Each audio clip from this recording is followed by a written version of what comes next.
তা আজকের দিনে রেশন কার্ডের সাথে আধার কার্ড আপনারা কীভাবে লিঙ্ক করবেন, তো সম্পূর্ণ A to Z পদ্ধতি আমি বলে দেবো এই ভিডিওতে। ভিডিওটা স্কিপ না করে সম্পূর্ণ ভিডিওটা আপনারা দেখবেন। আর অনেকের এখন রেশনে মাল তুলতে গেলে থেকে আপনাদেরকে বলা হচ্ছে যে আপনার কার্ডটা লাল হয়ে গেছে, ঠিক আছে, ডিঅ্যাক্টিভ হয়ে গেছে। তো সেটাকে সম্পূর্ণ সবুজ করবেন অথবা অ্যাক্টিভ কীভাবে করবেন এবং মোবাইল নাম্বার লিঙ্কটা এবং আধার কার্ডের লিঙ্কটা কীভাবে করবেন সম্পূর্ণ আমি এই ভিডিওতে বলবো। ভিডিওটা স্কিপ না করে পুরো ভিডিওটা দেখবেন আমার টেক সমাধান চ্যানেলে। তা আমার টেক সমাধানে আপনাকে স্বাগত। তা বহু মানুষ রেশন তুলতে গিয়ে তাদের কার্ডটা রেশন ডিলাররা বলছে লাল হয়ে গেছে অথবা আধার কার্ড লিঙ্ক নেই।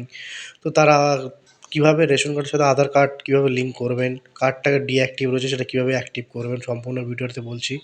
সর্বপ্রথমে আমি গুগলে গিয়ে ফুড অপশানে আমি ক্লিক করব। তো ক্লিক করার পরে এরকম আমি একটা ড্যাশবোর্ড খুলে আসবে। তো এখানে আমার self service for ration card, এখানে আমি ক্লিক করলাম। ক্লিক করার পরে আমি নিচে আসব। তো নিচে আসার পর লিঙ্ক আধার অ্যাক্টিভ আর রেশন কার্ড এই অপশানে আমি ক্লিক করব। ক্লিক হিয়ারে ক্লিক করলাম। তো আমার কাছে এরকম link Aadhaar ration card active and deactive এর অপশন দেবে। KYC করতে বলছে। তো আমি যে কোনো একটা রেশন কার্ড আমার, ঠিক আছে, ব্লার করে রাখলাম। তো আমি আমার রেশন কার্ডের একটা নাম্বারটা আমি ওখানে পুট করে দেবো, ঠিক আছে। আপনাদেরকে দেখানোর জন্য আমি এটা ব্লার করে রেখেছি, ঠিক আছে। তো আমার PHH থাক আর কিছু 1 থাক 2 থাক যাই থাক, আমি রেশন কার্ডের নাম্বারটা এখানে পুট করব। তো আমি রেশন কার্ডের নাম্বারটা পুট করে দেওয়ার পরে আমি এখানে সার্চ বাটনে ক্লিক করব।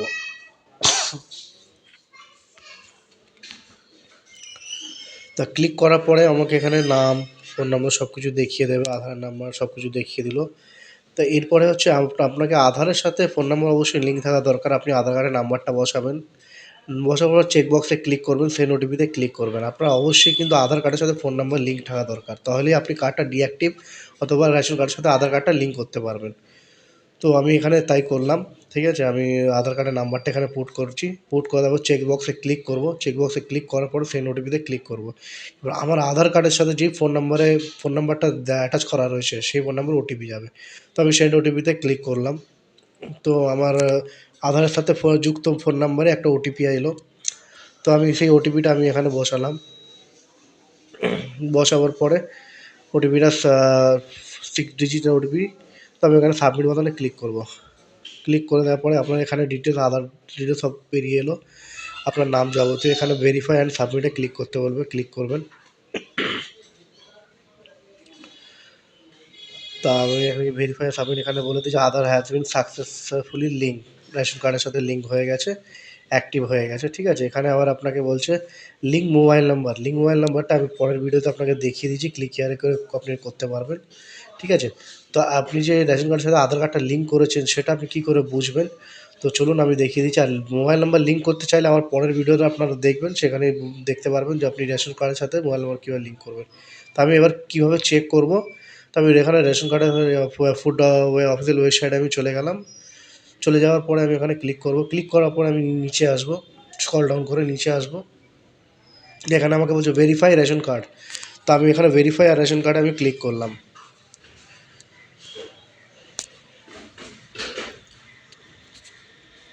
একটু নেটওয়ার্কের প্রবলেম হচ্ছে। রেশন কার্ড নাম্বারটা এবার আপনাকে দিতে বলবে। রেশন কার্ড নাম্বারটা আপনি এখানে বসিয়ে দেবেন এবং ক্যাপচাটা দেখে বসিয়ে দেবেন। তা আমি এখানে রেশন কার্ডের নাম্বারটা বসিয়ে দিচ্ছি এবং ক্যাপচাটাও দেখে আমি বসিয়ে দিচ্ছি। বসিয়ে দেওয়ার পরে আমি এখানে সার্চ বাটনে ক্লিক করব। আমি সার্চ বাটনে এখানে ক্লিক করলাম। তো আমার এখানে ভিউ অপশন দিল, এখানে আপনার কার্ডটা দেখিয়ে দিল। কার্ডটা একটু দেখিয়ে দিল যে আপনার কার্ডটা লাল থেকে সবুজ হয়ে গেছে, ঠিক আছে। লাল থেকে সবুজ হয়ে গেছে, আপনার অত সবুজ হয়ে যাওয়া মানে আপনার কার্ডটা অ্যাক্টিভেট হয়ে গেছে, রেশন কার্ডের সাথে লিঙ্কটাও কমপ্লিট হয়ে গেছে। তো আমার এই ভিডিও যদি ভালো লেগে থাকে লাইক এবং সাবস্ক্রাইব করে দেবেন। ধন্যবাদ।